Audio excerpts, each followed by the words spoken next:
तो इसीलिए तो डर लगता है। इतना लोग बुलाओ तो तू डरा तड़ू। जानते हैं क्यों? कि यो सही ना लेकिन के डिमांड होला मगह वाला छौरा बरा। ना ना यहाँ ऐसे गाव तू बना के कि असही ना कबेया के डिमांड होला हई अरवल जहानाबाद के लइका ब्रांड होला। इसलिए तो डर लगता है। का भाई? ना ये दादा हम न जाई मगह वाला राती में रंगदारी करे लसन लइका वो जके बारात। इसलिए डर लगता है। बिखरी बिखरी जुल्फे तेरी इनके लिए आइए ना। अरे पसीना माथे पे है, क्या बात है। सच तो ये है कि तुम गुस्से में और भी प्यारी लगती हो। नहीं नहीं आओ। इससे जब एक बार गुस्सा हुई थी अभी 2 दिन पहले, इसके अंदर टेक्निक है, जब गुस्सा होती है तो और अच्छी लगती है। राहे तक ना तारे गिनना भूला तो नहीं, बाप दादा के जमाना का गाना हो।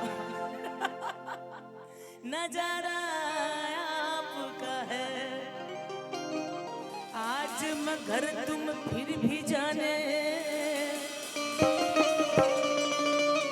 उलझी उलझी लगती हो। तोरा के केहू डरवावो ता कहा एजा के बना कि रंगधारी मिलहल बा विरासत में हटा हिमनला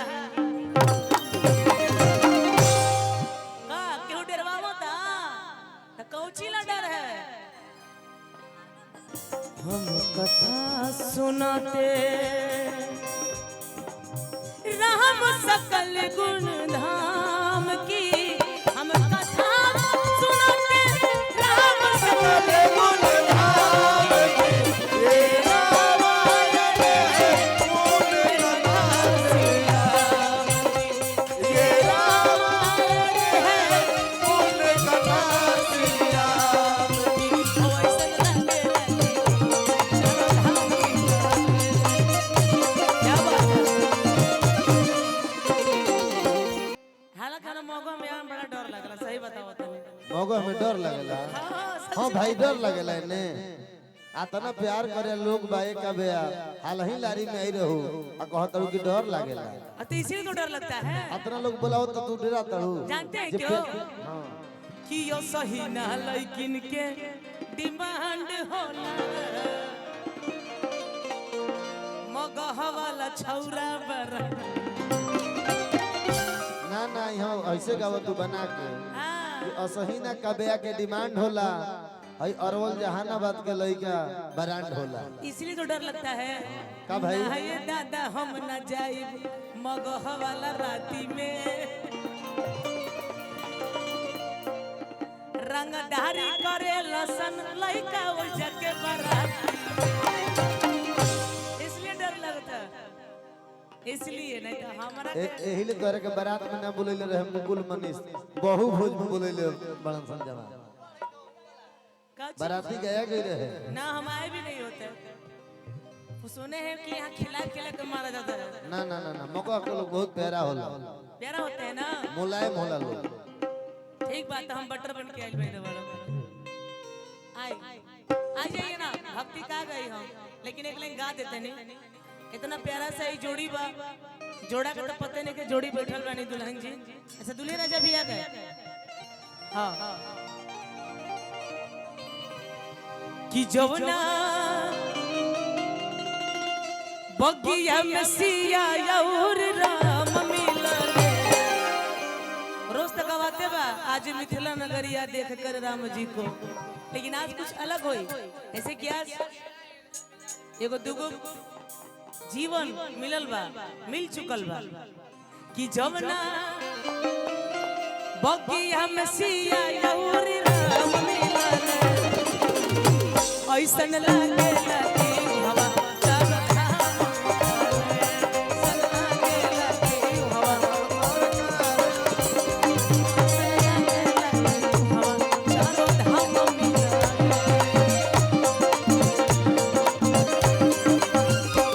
जौना बगिया में सिया और राम मिलले। जौना बगिया में सिया और राम मिलले। ऐसन लागे लगी हवा चारों धाम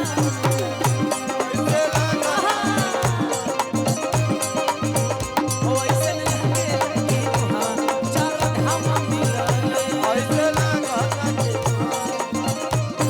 शिवानी यादवी हमनी के हीरोइन आवा आवा आवा बैठिए। देखे कल राम जी को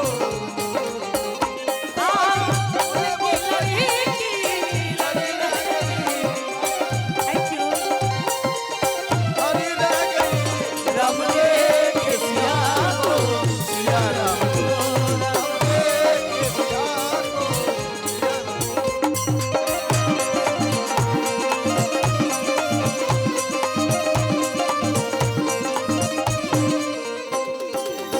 आप जब राम जी की बात जो होइए गइल बताए वो लवकुश कांड में गीत रहे।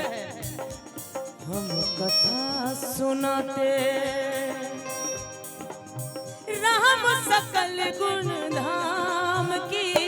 हम कथा सुनाते राम सकल गुण धाम की।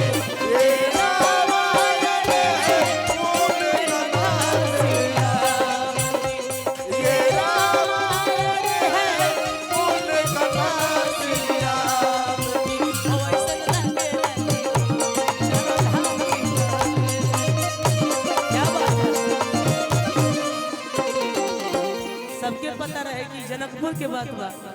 हाँ जी हाँ गिरिजा पूजन सिया चलली मंदिरिया।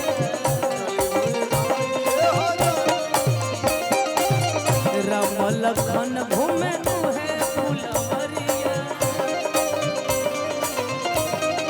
हाँ, गिरिजा पूजन सिया चलली मंदिरिया।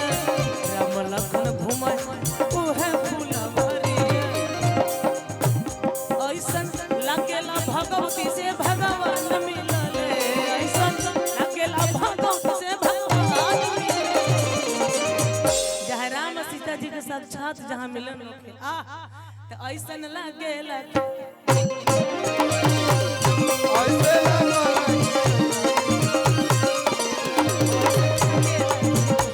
चारों धाम मिलले। ऐसन लागेला कि हवा चारों धाम।